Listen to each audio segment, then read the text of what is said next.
Buenas noches, mi nombre es Mauricio Ballesteros Salva. Estamos en la clase Bases Epistemológicas de la Educación. Esta es la actividad 5 para la profesora, la doctora Yanine Peñalosa Guerrero, en el doctorado en Educación. En este trabajo estamos hablando de, primero, ¿qué es la epistemología? La epistemología es una rama de la filosofía que se ocupa de estudiar la naturaleza, el origen y la validez del conocimiento. La palabra epistemología está compuesta por palabras griegas episteme, que significa conocimiento, y logos, que traduce estudio o ciencia. La epistemología es una división de la filosofía que se encarga de explorar la coherencia interna de los razonamientos que llevan a la creación del conocimiento, la utilidad de sus metodologías teniendo en cuenta sus objetivos, sus contextos históricos en los que aparecieron estas piezas de conocimiento y de modo que influyeron en su elaboración y las limitaciones y utilidades de ciertas formas de investigación y de ciertos conceptos, entre otras cosas. Si tuviésemos que reducir el significado de epistemología a una pregunta sería, ¿qué podemos llegar a conocer y por qué medios? Así, esta rama de la filosofía se encarga tanto de buscar enunciados válidos sobre aquellos contenidos que podemos conocer y también sobre los procedimientos y métodos que deberíamos usar para llegar a esta meta. La palabra teoría, ahora, ¿qué es una teoría? La palabra teoría tiene su origen en el vocablo griego teoren, que quiere decir observar.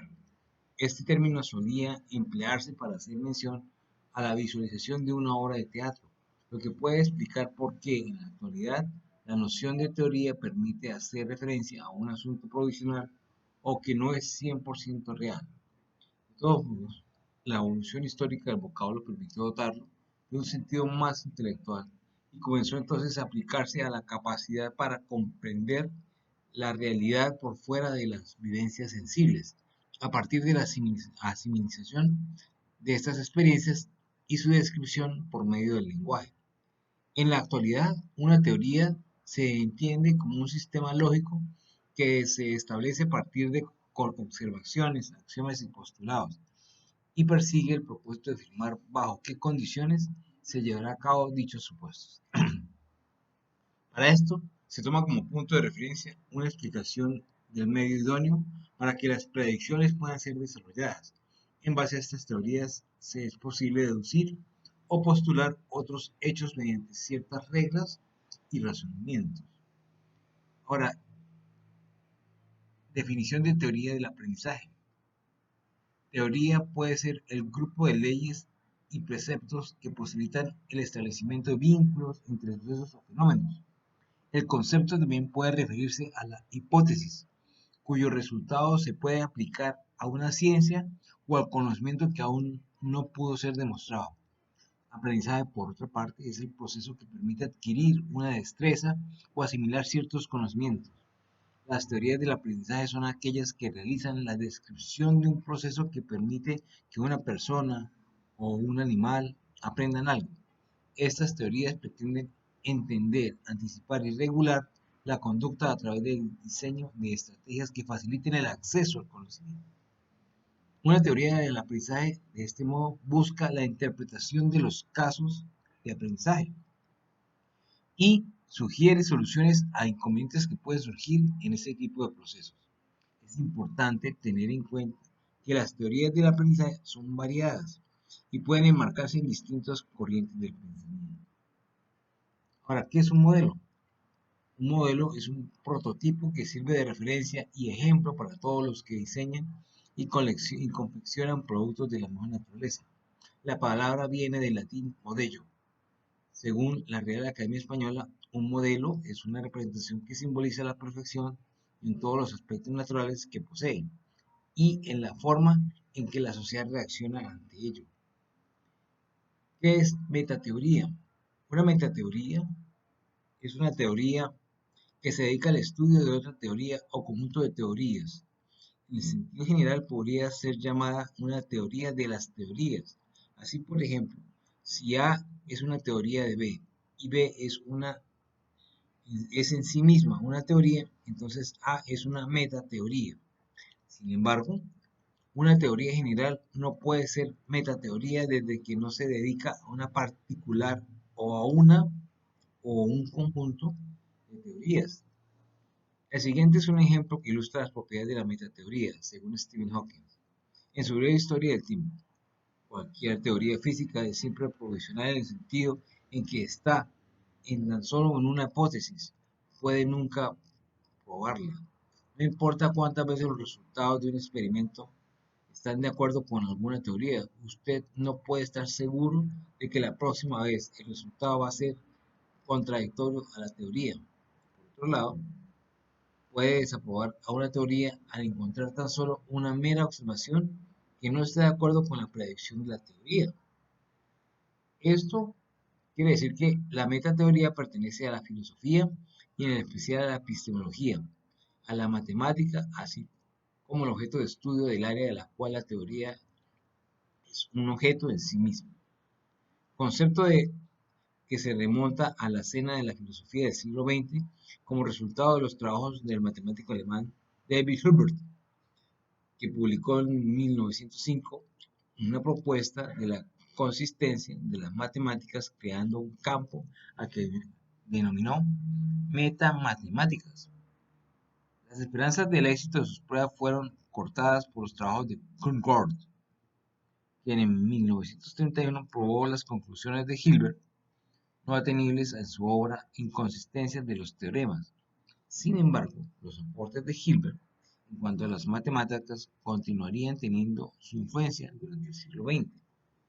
El estudio de los metateoremas aumentó durante el resto del siglo con la aplicación en otros campos, especialmente en lingüística y su concepto de metalenguaje. Ahora, ¿qué es un paradigma? El enfoque y el método. Paradigma, término que se origina de la palabra griega paradigma, que en griego antiguo significa modelo o ejemplo. A su vez, se divide en dos vocablos, para, que quiere decir punto, y edigma, que quiere decir ejemplo o patrón. Originalmente significaba patrón o modelo. Según la RAE, ejemplo o ejemplar es una teoría o conjunto de teorías cuyo núcleo central se acepta sin cuestionar y que suministra la base y modelo para resolver problemas y avanzar en el conocimiento. Los paradigmas educativos. Un paradigma educativo es un modelo utilizado en la educación. El paradigma utilizado por un maestro tiene un gran impacto en la forma en que el estudiante se va a enfrentar al conocimiento y reacciona ante este, aprendiéndolo o rechazándolo, manteniéndolo en forma en que es abordado. Un ejemplo de esto lo constituye el modo de aprender las nuevas generaciones, que se diferencia del de las generaciones anteriores. Por eso el paradigma educativo conservador no tendrá mucho efecto en este nuevo nivel social. Ahora, ¿qué es el enfoque? Es, según el epistemólogo Mario Bunge, una manera de ver las cosas y las ideas, y en consecuencia también tratar a los problemas relativos a ellas. Un enfoque es un cuerpo de conceptos preexistentes, junto con una interpretación de problemas, un conjunto de objetivos y una colección de métodos con arquetipos que marcan una conducción. Tipos de enfoque. Bunge distingue 8 tipos de enfoque. Un enfoque vulgar, apoyado en el conocimiento ordinario y fundamentalmente interesado en los resultados prácticos. Emplea con exclusividad procedimientos de la vida cotidiana. Un enfoque empírico, apoyado tanto en el conocimiento ordinario como en el objetivo, la práctica de algún arte y oficio. Se interesa exclusivamente en los resultados prácticos y emplea procedimientos tanto de la vida ordinaria como de la práctica artística. Un enfoque ordinario, apoyado en algún cuerpo doctrinario rígido. Le interesan, sobre todo, los problemas prácticos y apela a la autoridad, la crítica y el arte.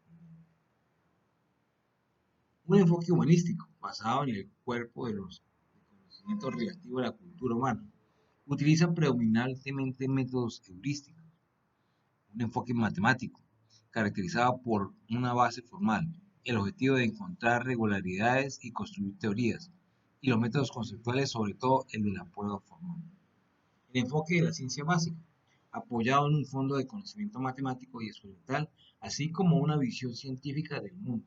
Emplea métodos científicos, enfoque de la ciencia aplicada, comparte las bases y métodos de la ciencia básica, pero se limita a problemas básicos esenciales. Existe un enfoque que se llama tecnológico, semejante al de la ciencia aplicada, con una base que incluye también el fondo del conocimiento tecnológico. Su objetivo es el control de sistemas naturales, tanto como el diseño de sistemas artificiales. Ahora, el método. El método es un modo, manera o forma de realizar algo de forma sistemática, organizada y o estructurada. Hace referencia a una técnica o conjunto de tareas para desarrollar una actividad. En caso se entiende también como la forma habitual de realizar algo por una persona basada en la experiencia, costumbre y preferencias personales. Procede del latín methodus, que a su vez deriva del griego opeuctus.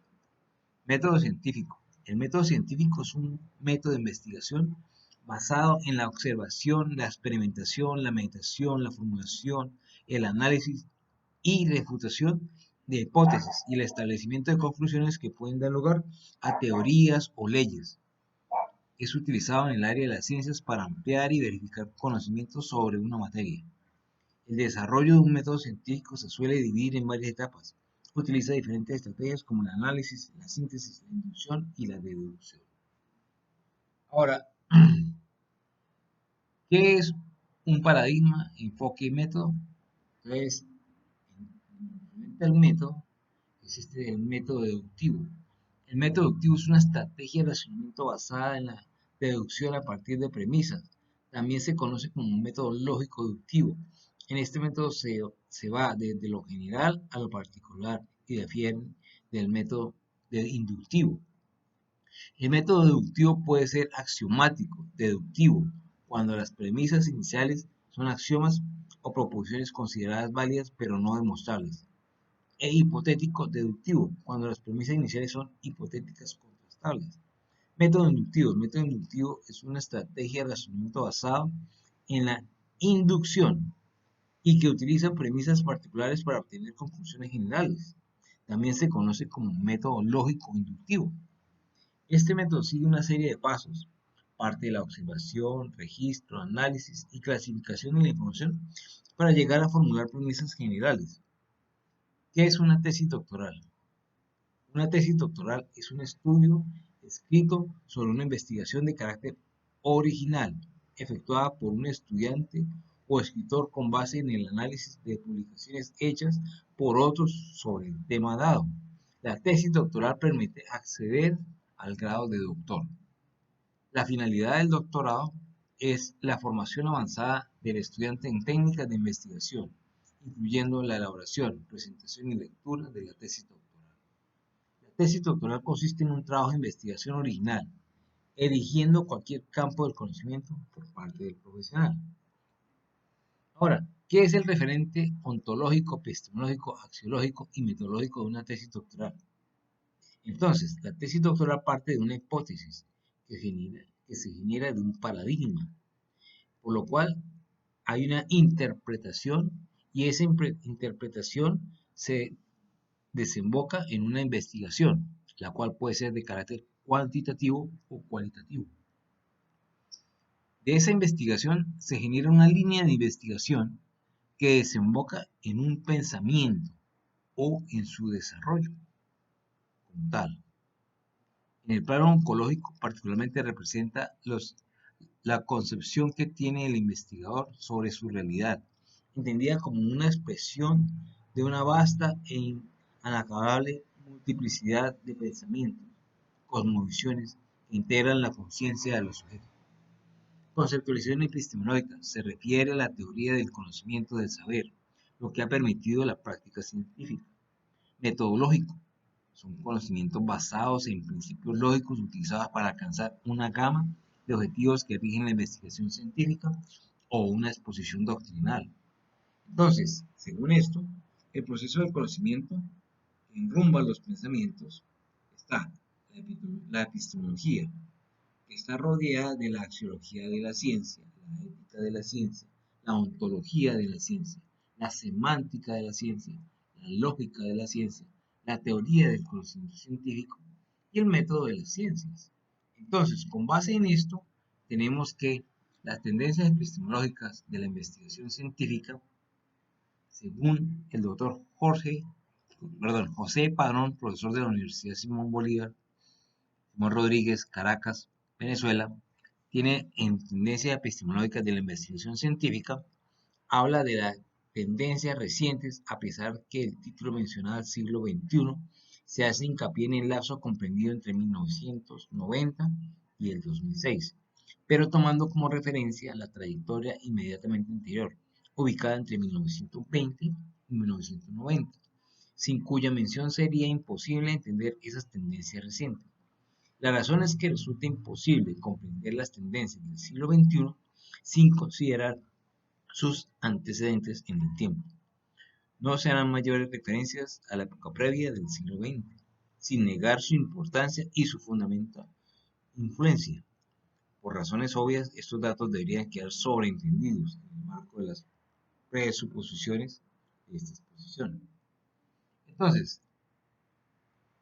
ese sería el único modo en que podríamos entender y manejar los debates entre, por ejemplo, las investigaciones cuantitativas y cualitativas, entre el empirismo y el racionalismo, o entre el idealismo y el realismo, por solo citar algunas divergencias. El hecho es que resulta imposible manejar cualquier tesis epistemológica sin considerar la perspectiva teórica desde la cual fue planteada. Por eso, las discusiones entre perspectivas diferentes, como el caso entre realismo e idealismo, por ejemplo, resultan lógicamente irresolubles.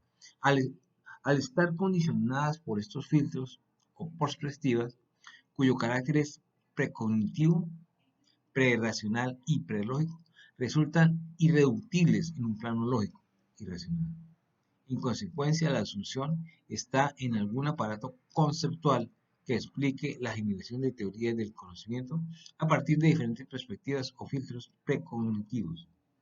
Esto resulta esencial para dar cuenta de las variaciones de las tendencias de la epistemología en cualquier lapso histórico, siempre que se desee una visión explicativa de las mismas más allá de la visión descriptiva o anecdótica y más allá de un empeño en los debates y polémicas interminables. Más adelante, al exponer los criterios de análisis, se verá cómo esta solución se asocia a la hipótesis de los enfoques epistemológicos.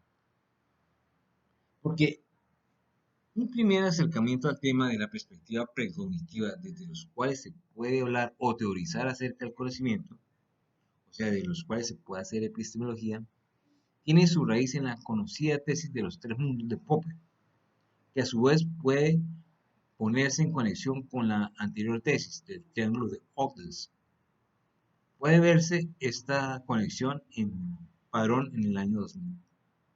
Ogden había explicado el lenguaje como una estructura relacional entre tres elementos: el referente, las cosas, el mundo perceptible; el pensamiento, la idea o la representación mental de estas cosas; y el símbolo, las palabras que expresan este pensamiento.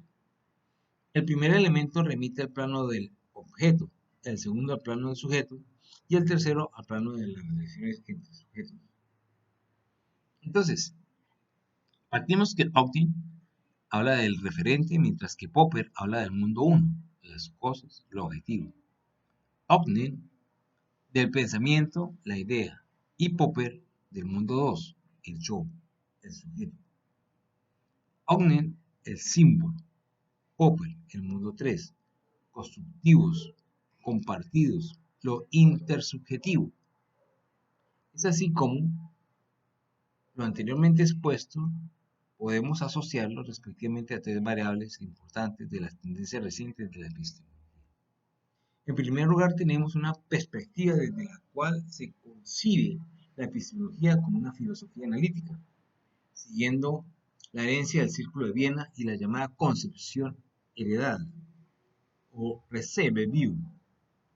Esta perspectiva se caracteriza por su énfasis en la rigurosidad del análisis y por la fidelidad al programa trazado en las célebres tesis del Círculo de Viena. incluyendo la necesidad de reelaboraciones y respuesta a las objeciones lanzadas desde el fasciacionismo popperiano y del sociohistoricismo kuhniano. En este segundo lugar, tenemos otra perspectiva desde la cual se concibe la epistemología, como una reflexión libre, tanto en un plano filosófico, no analítico, como en un plano sociohistórico, cultural, psicológico o antropológico, sin demasiadas preocupaciones acerca de los linderos entre estas áreas, sobre la base de nociones tales como el pensamiento complejo, el holismo, la transdisciplinaridad, la reflexibilidad o la posmodernidad. Ahora, en tercer lugar, hay una perspectiva desde la cual se concibe la epistemología como metateoría y como ciencia práctica obligada a explicar mediante teorías contrastables los procesos del conocimiento científico. Del mismo modo en que la biología se obliga a explicar los hechos orgánicos o en que la lingüística se obliga a explicar los hechos del lenguaje. Entender esas tres variaciones resulta sumamente importante a la hora de estudiar la epistemología y de diseñar programas institucionales, a la hora de analizar su desarrollo histórico y de aplicarla a los proyectos de investigación o a los programas de desarrollo científico-tecnológico. Uno de los criterios, tal vez el más simplificador de todos, es el que distingue entre visiones cualitativa y cuantitativa. Ahora, otro de estos criterios sumamente parecido al anterior es el que distingue entre ciencias del espíritu y ciencias materiales. Ante estas dificultades, no parece posible establecer criterios de análisis de las tendencias epistemológicas basados en estas clasificaciones.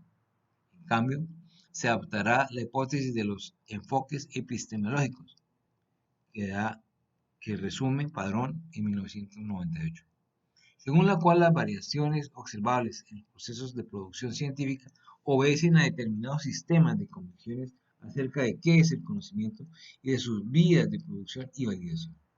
Sistemas que tienen un carácter preteórico, ahistórico y universal, denominados enfoques epistemológicos. Entonces, es así como vemos que hay al contrastar la variable cognoscicológica y la variable ontológica, tenemos el empirismo y racionalismo contra el idealismo y el realismo. El empirismo contra el realismo da etnografía, diseños de convivencia, inducción reflexiva. El racionalismo, contrastado con el idealismo, genera interpretaciones libres, lenguajes amplios, argumentaciones reflexivas.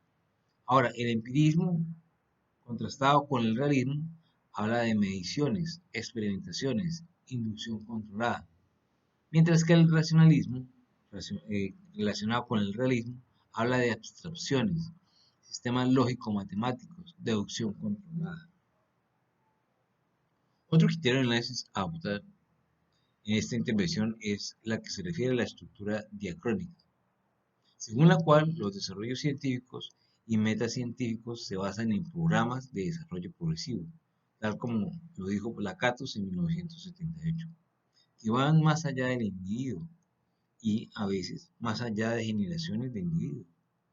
Por ejemplo, piense en el programa de gravitación desde Newton a Einstein, todo el desarrollo que hizo ese proceso. Ahora, ¿qué es una estructura diacrónica de los procesos de investigación? Es aquella que está basada desde la observación del mundo real, en donde se establecen unas necesidades de la calidad de vida, que genera una fase descriptiva, de allí se pasa a una fase explicativa, de allí pasa a una fase de contrastiva, de allí se pasa a una fase aplicativa, allí se hacen unas intervenciones y unas soluciones y se genera el mundo real transformado. Entonces, una referencia esencial a la epistemología del siglo XX, de 1920 a 1990, es que aunque las actuales tendencias tienen sus antecedentes en épocas mucho más lejanas, se considerará solo en el periodo de las décadas centrales del siglo XX, con base programática sobre la cual se reemplazan dichas tendencias. En este lapso hay, a su vez, dos hitos que vale la pena analizar por separado. Primero, la matriz diacrónica, hasta 1970 aproximadamente. Este primer hito marca un ciclo donde se completa el desarrollo paradigmático de los cuatro enfoques epistemológicos antes referidos, comenzando con el famoso Círculo de Viena, desde 1920 aproximadamente hasta la visión hermenéutica que comprensiva desde la Escuela de Frankfurt y la difusión del experiencialismo vivencialista de Schultz, investigación cualitativa alrededor de 1970. Recuérdese que una de las tesis centrales del Círculo de Viena es empirismo. Todo conocimiento proviene de los datos de los sentidos puestos en contacto con la realidad, la experiencia. De ella se deriva otra tesis, que todo conocimiento es inductivo. Ahora, esta tesis del Círculo de Viena, de la llamada concepción heredada, empirismo lógico en general, fueron luego asaltadas por el falsacionismo popperiano y sobre todo por una visión deductivista, teoricista de la ciencia, que asigna más valor a la estructura del pensamiento y el razonamiento que la experiencia. Nace así la llamada investigación cualitativa en general. Y en particular, numerosas corrientes menores que van desde la investigación-acción, la observación participante, pasada por la etnometodología y la etnografía, hasta la investigación militante y la investigación comprometida. En todo caso, con este cuarto paradigma se evoluciona el enfoque empirista idealista, el de la ciencia de los objetos vivibles, sensibles o experienciables. La segunda es la prolongaciones para el año 1970-1990 aproximadamente. Después de este ciclo que termina de escribir, hay una especie de prolongaciones o de profundizaciones temáticas en torno aproximadamente a los mismos problemas de fondo, ya instalados en este ciclo. Esencialmente, esas prolongaciones se revelan en las tendencias que reseñan a continuación.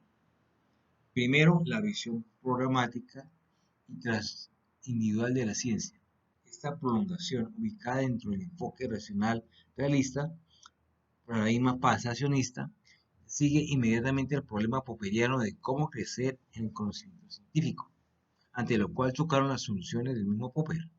El conocimiento crece por razones lógicas e internas, por suplantación de teorías previas que resultan falsas o falsadas, por teorías nuevas que a su vez están por falsar, y así sucesivamente.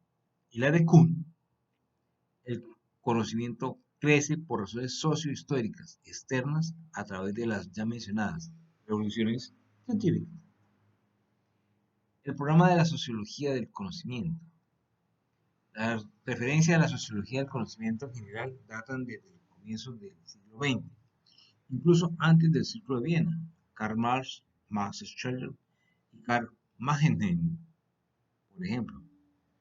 Luego reaparecen a mediados de siglo dentro de la tendencia del funcionalismo conducida por Merton y Pearson, entre otros asociados al concepto de la vida cotidiana, y tienen su auge en los tratados de Kuhn y Feyerabend.